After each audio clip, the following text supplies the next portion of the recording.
Do you like the idea of self-driving cars? I'm talking to you drivers. I'm talking to you rideshare drivers, brothers and sisters. Do you like the idea of self-driving cars taking your jobs? Well, there's a lot of drivers, especially in San Francisco, who are protesting and actually sabotaging self-driving cars. And in this video, we're going to look at the question, why are so many drivers adamantly opposed, actually hating on self-driving cars? I know for myself, it's almost like anti-American. I think of driving the open road, road trips. I think I've been across this country 5 different times. I've been to 40 states, all in my car. I think about waking up early and going to that little diner somewhere in Nebraska. All of this is associated with driving. And the thing about driving is I'm the one doing the driving. If I want someone else to drive, I'll take a bus or I'll take an airplane. But if I'm going to be on the ground rolling ahead, I want to be driving it. That's how I feel. In this video, I'm going to share with you the 3 main reasons drivers hate on self-driving cars. And stick around at the end. I'm going to share with you a little bit of sunshine regarding this specific topic.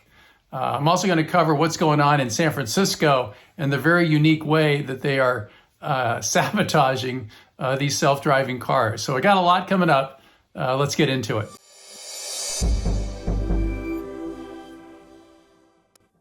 Hey everybody, it is Jay Creator with the RideShare Guy. Drinking a little coffee in the morning. All right, let's jump into this.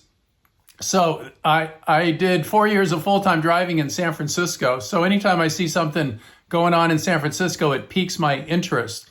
And what you see here is taxi and Uber and Lyft drivers join forces. They come together against robo-taxis.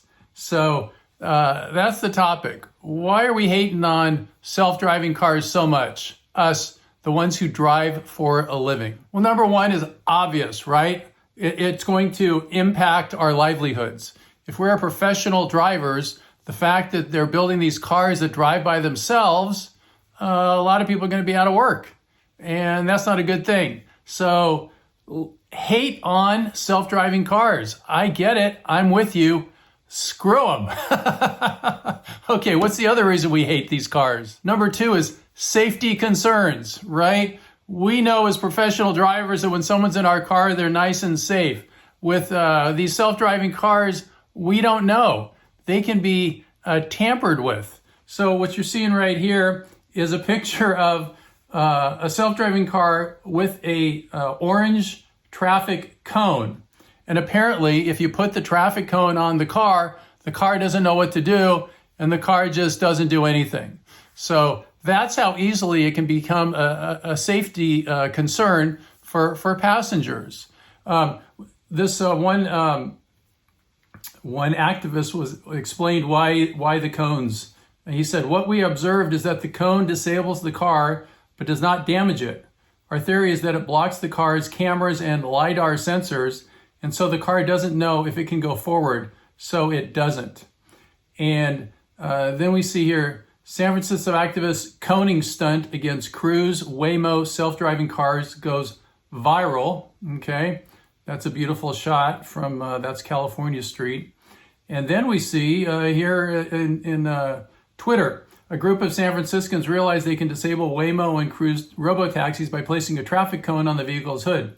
They're now encouraging others to do it. Hell no, we do not consent to this. So this is all an example of the anger, the vitriol, and the willingness to actually disable, sabotage these cars to demonstrate that they're not safe for people to be driving in without a driver. Number 3, the self-driving car does not have any human touch and customer experience. So part of what we bring to the rideshare driving experience is our personality, our ability to get out of the car, to help somebody get into the car, right? To have a conversation, to answer some questions. So this is another reason we're hating on the self-driving cars. They don't offer any of this. We feel as drivers that we can bring a much more full-rounded experience. And without us in the car, the passengers aren't going to have that kind of an experience. So those are 3 strong reasons why you're totally justified to hate on the self-driving cars and why people are protesting.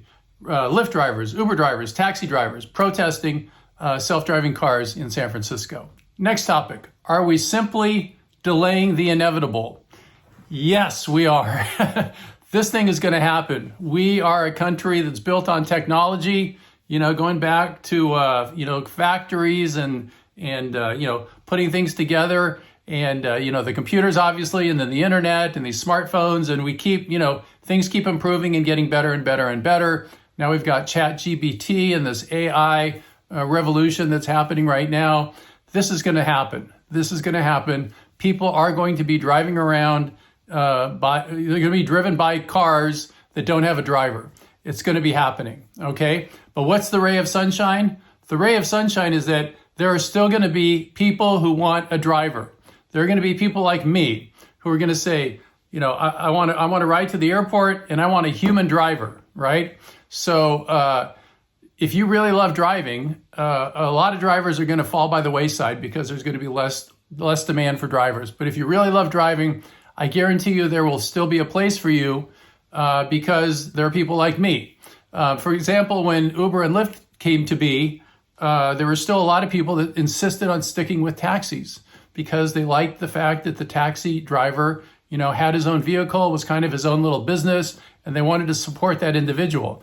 And taxis are still going strong, right? They're certainly competing with Uber and Lyft now, but there's still taxi drivers who are doing great. And part of that is because there are people who want to support them.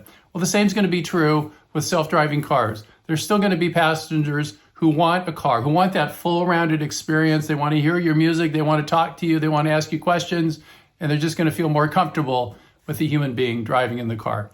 So that's good news if you still love to drive. So what are the key takeaways here? Let the rage rage. Yeah, it's okay to be opposed to these things, these self-driving cars. As a driver, could take away our job, could be not as safe, and it, doesn't provide that full human customer servicey experience that we currently provide. So, don't feel bad about having these, angry feelings about these self-driving cars, just like the people who are protesting in San Francisco and putting cones on the cars.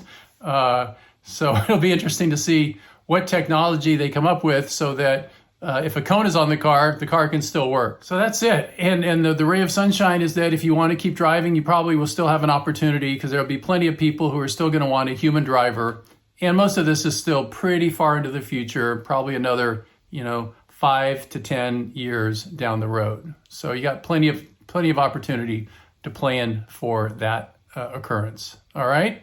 So I hope you found this interesting. I hope you got informed about what's going on in our country with these electric cars, specifically here in San Francisco.